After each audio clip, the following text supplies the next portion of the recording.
Hi friends, இன்னொரு பெரிய வீடியோவில் உங்களை சந்திக்க ரொம்ப ரொம்ப சந்தோஷம். ஸோ என்னென்னா, இந்த வண்டி இன்ஜின் ஒர்க்குக்காக அண்ணா வந்து கொடுத்துருந்தாங்க. மெயினாக பார்த்தீங்கன்னா இது ஒரு 4 ஃபீடு 135. இதை இப்போ வந்து ஒரு 5 ஃபீடாக மாற்றிருக்கோம். அதாவது கியர் பாக்ஸ் மட்டும் மாற்றிருக்கோம். போரு கிளச்சு எல்லாமே கம்ப்ளீட்டாக ஒர்க் பண்ணியிருக்கோம். அதோட வீடியோ இந்த வீடியோவிலே எண்டில் இருக்கும். என்னெல்லாம் ஒர்க் பண்ணியிருக்கோம், என்னெல்லாம் சேஞ்ச் பண்ணியிருக்கோன்னு. ஸோ அண்ணாண்ட கேட்கலாம், அண்ணா எப்படின்னா இருக்குது வண்டி? ஓட்டி பார்த்தேங்க. நல்ல டிஃப்ரென்ஸ் தெரிஞ்சுது. இப்போ புல்லுலேயும் இருக்குது, ஒரு கியரும் எக்ஸ்ட்ரா போட்டது நான் கொஞ்சம் நல்லா இருக்குது. நான் பழைய வண்டி தான் வச்சுருக்கேன். இந்த எல்லாமே 4 ஸ்பீடு தான். இதான் ஃபஸ்ட்டு 5 ஸ்பீடு ஓட்டுறேன். நான் இன்னும் ஓட்டி பார்த்து நான் சொல்கிறேங்க. ஓகே, நல்லா இருந்துச்சு. ஓகேண்ணா. ஸோ என்னென்னா, இது ஒரு ஃபுல் 5 ஃபீடு கிடையாது. ஜஸ்ட் கியர் பாக்ஸ் மட்டும்தான் 5 ஃபீடு. எதுக்காக இந்த விஷயத்த சொல்கிறேன்னா, ஒரு கியர் மாற்றி அதை போரு ஹெட்டு கார்பரேட்டரு அதுக்கெல்லாம் இன்வெஸ்ட் பண்ணுறதோட கியர் பாக்ஸ் மட்டும் சேஞ்ச் பண்ணி அந்த ஸ்மூத்னஸ் கொண்டு வந்தால் நல்லாயிருக்கும். ஸோ அண்ணனுக்கு அதை தான் சொன்னோம். அண்ணா சரின்னாங்க. ஓட்டி பார்த்துட்டு நல்லா இருக்குன்றிருக்காங்க. ஃபியூச்சரில் சர்வீஸ் வரும்போது இந்த வண்டி எப்படி இருந்துச்சுன்றத ஷார்ட் வீடியோவில் போடுறேன். ஸோ வீடியோவை ஸ்கிப் பண்ணாமல் பாருங்கள். கமெண்டில் கேட்டிருந்தீங்க, என்ன பிஸ்டன் யூஸ் பண்ணுறீங்க, நீங்கள் எப்படி இன்ஜின் மாட்டுறீங்கன்னு. அவங்களுக்கும் இந்த வீடியோ இதாகும். அதிகமாக பேசணும்னா வீடியோக்குள்ள போகலாம். ஃபஸ்ட்டு இன்ஜின் கேஸை ஃபுல்லாகவே வாஷ் பண்ணி வச்சிட்டோம். போர் பார்த்திங்கன்னா ஸ்லீவ் பண்ணிட்டோம். ஸ்லீவ் ஒரு 2 போர் பண்ணி பார்த்தோம், நல்லா இருந்துச்சு. அதனால் ஸ்லீவ் பண்ணிட்டோம். ஸ்லீவ் பண்ணிட்டு போர்லாம் கோட்டிங் பண்ணியிருக்கோம். ஸோ என்ன பிஸ்டன் போடுறீங்க அப்படின்னு கேட்டாங்க நிறைய பேர். கோஎஸ் பிஸ்டன் தான் நம்ம யூஸ் பண்ணுறோம். நிறையா பிஸ்டன் ஆர்ட் பிஸ்டன் இந்த இதெல்லாம் சொல்லுவாங்க. ஆனால் அதிலலாம் எனக்கு உடன்பாடு இல்லை. ஏன்னா 2-3 தடவை வாங்கி போட்டு அந்த கஸ்டமர் கூட நம்ம கொஞ்சம் வாக்குவாதம் ஆகிடுச்சு. அதனால் நமக்கு எது ஃபேவராக இருக்குமோ அந்த வண்டிக்கு போயாச்சு. ஸோ இந்த கஸ்டமர் கொஞ்சம் இன்ஜின்லாம் எனக்கு ஸ்மூத்தாக வேணும் அப்படின்னு கேட்டாங்க. அதனால் கோயோ பேரிங்கு, இந்த கோயோ பேரிங்கை பற்றி உங்களுக்கு ஃபுல் டீட்டெயிலாக தெரிஞ்சுக்கணுன்னா கமெண்ட் பாக்ஸில் சொல்லுங்கள்.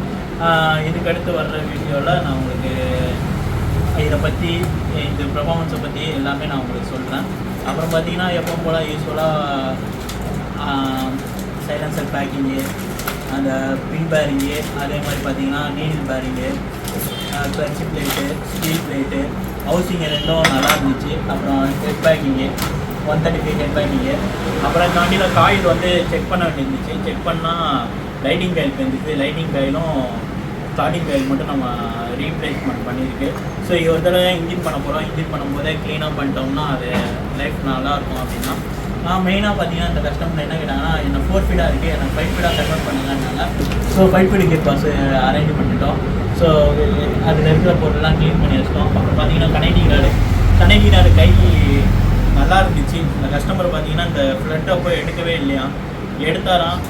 பக்கத்தில் உள்ள கடையில் கொடுத்தா அது ஒழுங்காக பார்க்கல, திரும்பி நாய்ஸ் கேட்குது, யார்கிட்ட விட்றதுன்னு தெரியாமல் வெயிட் பண்ணிட்டு இருந்திருக்காரு. ஸோ நம்ம வீடியோவை பார்த்துட்டு ஒரு 2 மாதத்துக்கு முன்னாடியே கான்டாக்ட் பண்ணியிருந்தாங்க.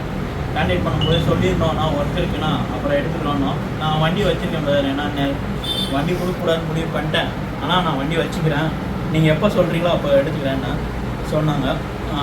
ஆயுத பூஜை முடிஞ்சவொடனே எடுத்துக்கிறோன்னு சொல்லியிருந்தோம். ஸோ அதே மாதிரி கொண்டு வந்து கொடுத்துருந்தாங்க. கனெக்டிங் ராடை வந்து ரீகண்டிஷன் பண்ணிட்டோம். அப்புறம் பார்த்தீங்கன்னா கிளச்சு பெல்லு, இந்த வெல்ல கொஞ்சம் வீக்காக இருந்துச்சு. அதனால் பேஸ்கெட்டை வந்து கிளச்சு பேஸ்கெட்டை வந்து மாற்றிருக்கோம், உங்களுக்கு தெரியும். மற்றபடி பார்த்தீங்கன்னா காமனாக என்னென்ன பொருள் இருக்குது எல்லாமே உங்களுக்கு சொல்லிட்டேன். இப்போ இந்த வண்டியை அசம்பிள் பண்ணலாம். அசம்பிள் பண்ணுறதையும் உங்களுக்கு டீட்டெயிலாக போடுறேன், பாருங்கள், ஸ்கிப் பண்ணாடியாதீங்க. பார்த்துட்டு ஃபாலோ பண்ணுறவங்க ஃபாலோ பண்ணுங்கள்.